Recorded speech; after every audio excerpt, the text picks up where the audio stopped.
Hey guys, welcome back to Four Towers Films, and I'm joined by Doug 218. What's up, my friends? Happy Tuesday. We are starting a new series today, and this one is reviewing Masterchef Canada Season 6, Episode 1, 2-hour season premiere last night. Wow. A lot happened, so forgive us if we forget names and things because there's a lot of people, and it's the first episode, so we'll get there. Don't worry. Okay. I think we have a cheat sheet to help us out if we forget. Also, what they did was Which is a little different this year. we actually got to see a bit of the audition process. They don't Which is different than it used to be. Well, because they don't normally show the open audition calls. They used to. The first couple seasons, even with the regular MasterChef, the American MasterChef, you used to see the open call, but now they only show like highlight kind of thing of it. Maybe a 2-second clip. Not like they used to. So the difference this time was that the three chefs, Claudio, Michael, and Alvin, After the open audition process. after the open audition, they looked at everybody and chose their favorite 6. Right, each one picked 6. And they sent out hand invitations via courier to their 6. Right. So the 6 show up In Toronto. in Toronto. This is where it's filmed, and they have to do. They have to cook they have to earn their apron. So they have to cook. Kind of like an elimination challenge to earn their apron. So and each chef takes some time, and the chef that invited them are their mentor for when they're earning their apron. So and you've got to impress the other 2. Yes, because they're like, you already impressed me because I invited you, but now you have to impress the other 2. So all 3 of them have to be in agreement for them to stay. So, and Alvin went first. Alvin's 6 went first. And it was chicken. So he's mentoring them. And you got to see some, like, the talent this year was like. Oh yeah, phenomenal. the talent seems to be getting better year after year. It's hard to believe these are home cooks, But so with Alvin, 2 of them went home. One was like a retiree. I can't remember her name. Sorry. And then another lady went home with Alvin.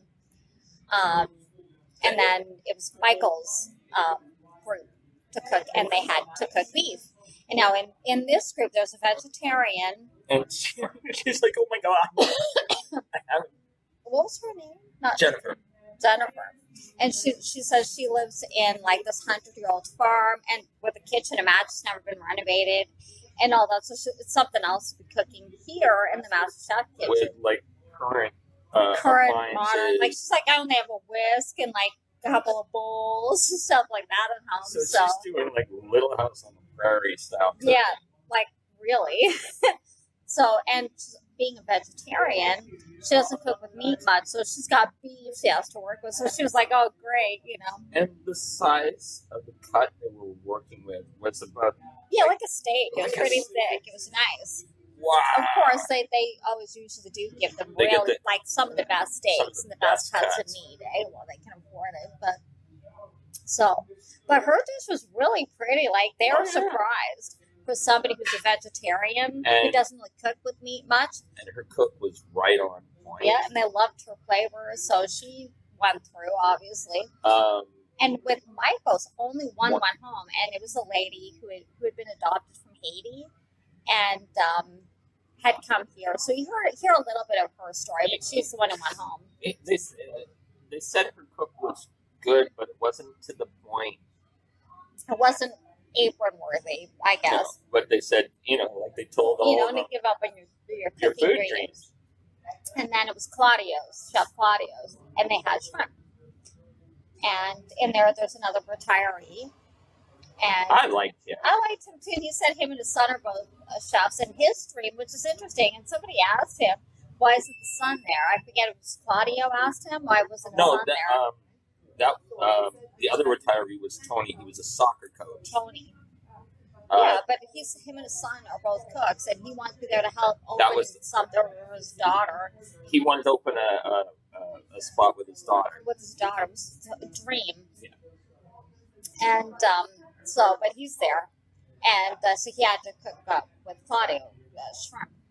And no, he was Munkel, right? Or was he Claudio's? I think he did beef. Sorry. Again, it was 2 hours long. There was a lot going on. A lot going. If you want to see it, if you haven't seen, you'll understand. There was a young man whose father came from Jamaica. Right. That was the one that was. He was a chef. Right. His name is Andre, and his father kind of lost his passion, but what he'd love to do and he wants to try to bring that back, kind of thing. Open up a catering company with his dad, and get him to bring those flavors back. And there was a 21-year-old international junior figure skater. Yeah, from Quebec. Like a lot, and there was a huntress, all that kind of, it was a really just real a big wide, mix of wide swath of people. So out of Claudio's, 2 went home. Out of Claudio's group, 2. So then we go into the Mystery Box Challenge. So now the 12 are set.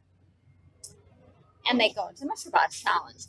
And the Mystery Box Challenge is they have to do root vegetables. They have to do a dish with root vegetables. So some of them are happy, like Jenny was happy because she cooks a lot with that.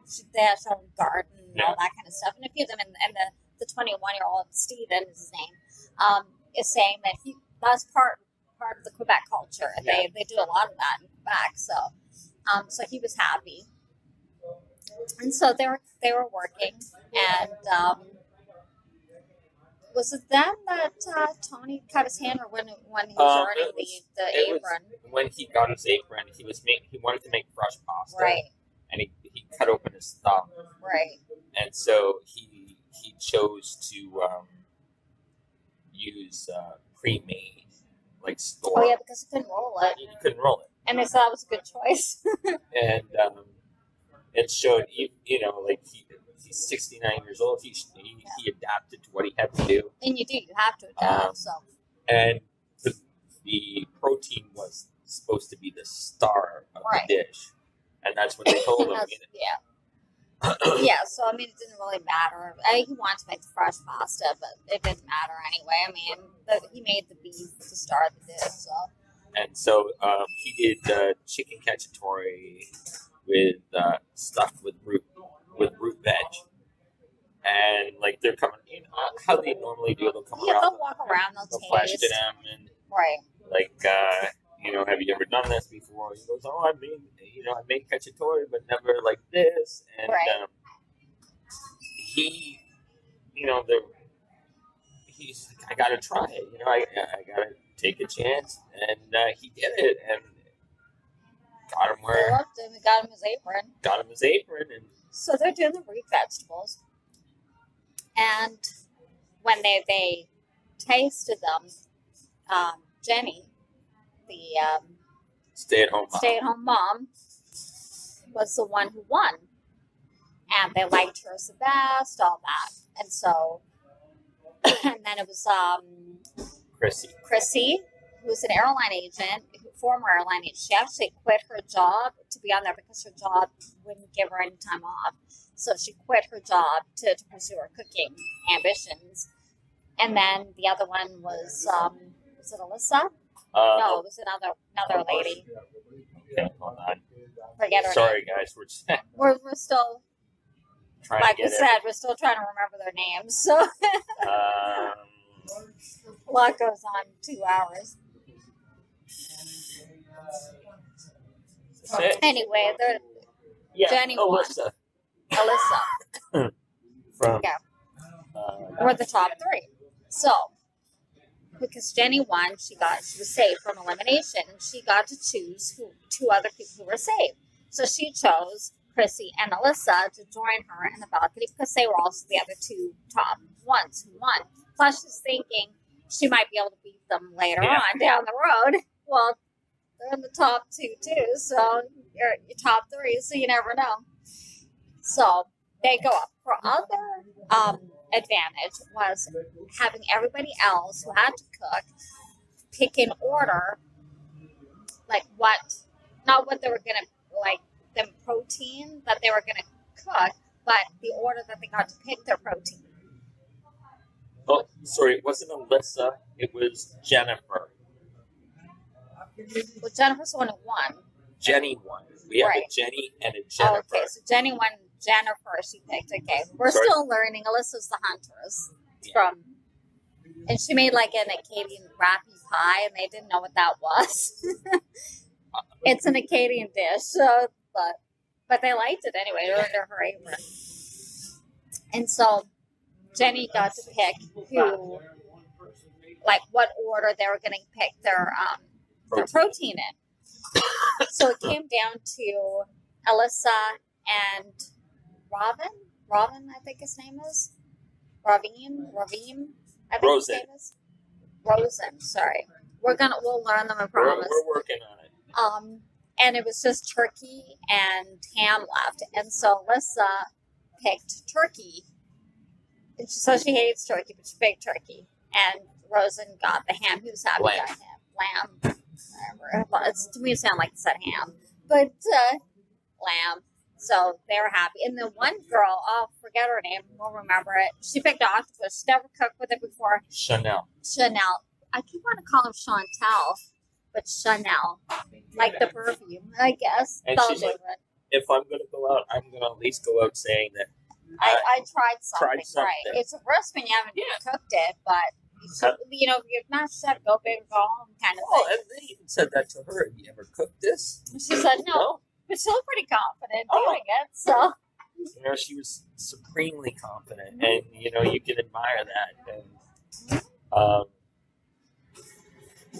you know, and Tony, the other retiree. I forget what he picked. Crab, that's right. And he's like, I've never cooked with it. I know nobody hadn't cooked with it before, but like I said, I mean, it's true. If you're here on Masterchef, I find it funny, but sometimes they kind of discourage them from doing things they haven't done before because it's like an elimination challenge. And then other times they tell them they're playing too safe. So which is it? You know? I always find that kind of odd that they do that. Well, you see, that's what would take me off. You know, you chastise them for being too safe. Yeah, and then when they take a risk, why would you do that? Why don't you do something you've already done before? You know? Well, because it's Masterchef, and they always say, don't play it safe. Either I go big or I go home. You know, so, I mean, because they could go home for playing it safe, too. So, I mean, it's kind of like they get mixed messages when it comes to that, you know? So, and some of them, you can see that, you know, they've never actually been in a lot of competitive cooking or having Probably most of them haven't been. Yeah. And having to cook in a time constraint.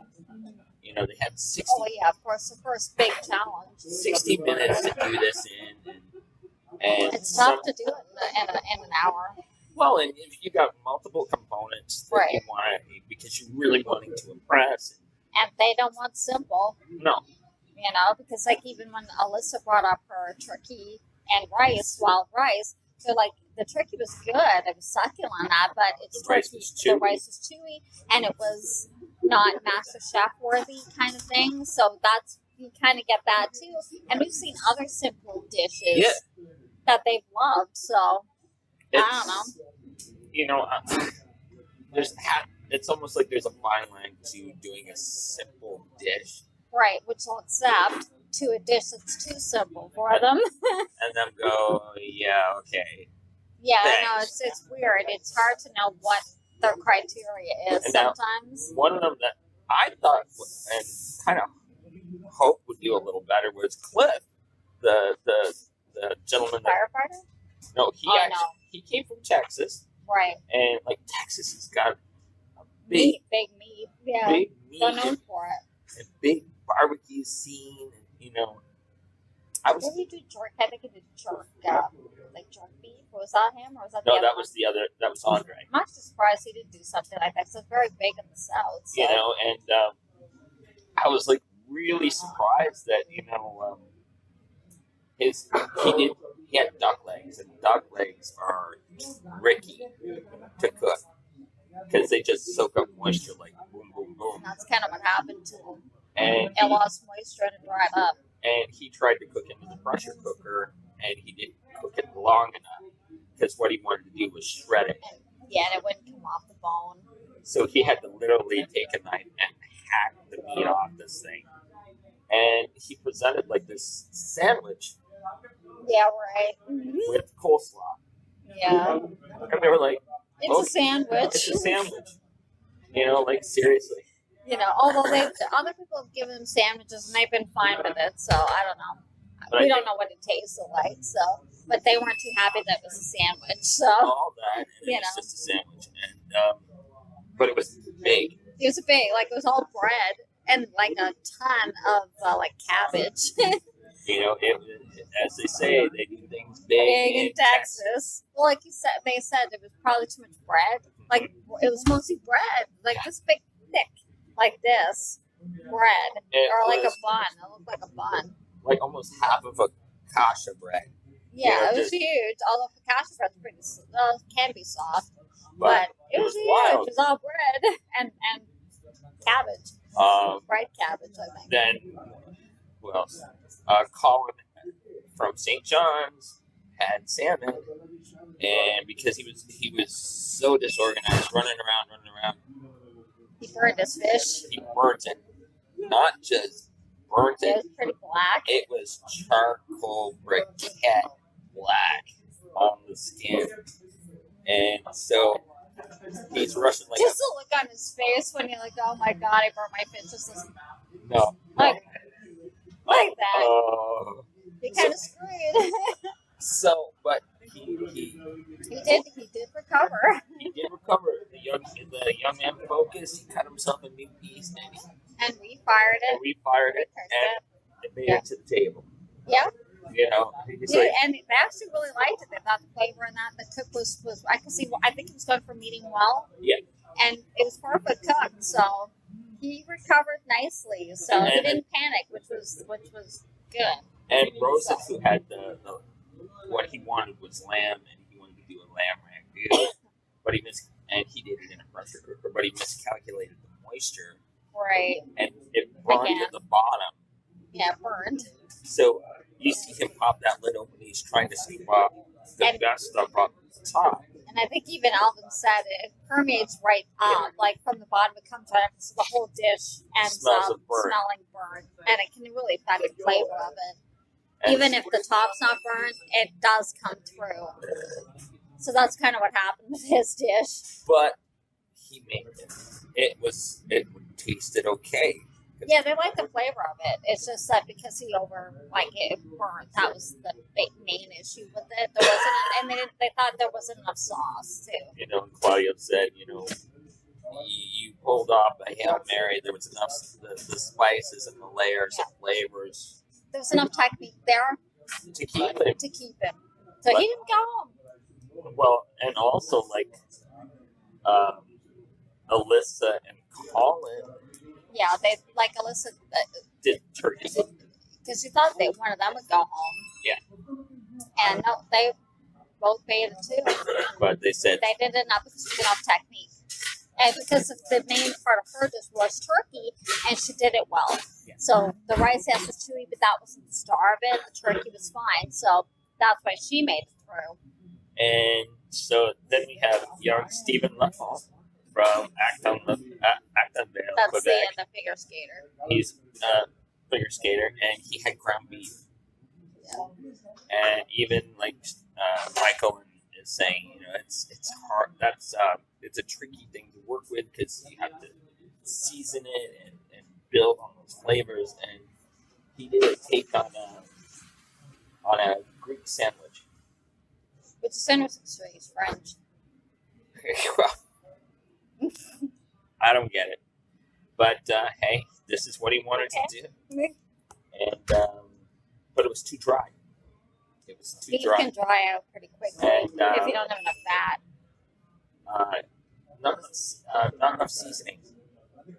So. A couple of them they said were under seasoned. So when it finally came down to the because they found out the elimination. 2 were going home. 2 were going home that night. So it ended up being It ended up being Steven, the figure skater, and Cliff. The firefighter?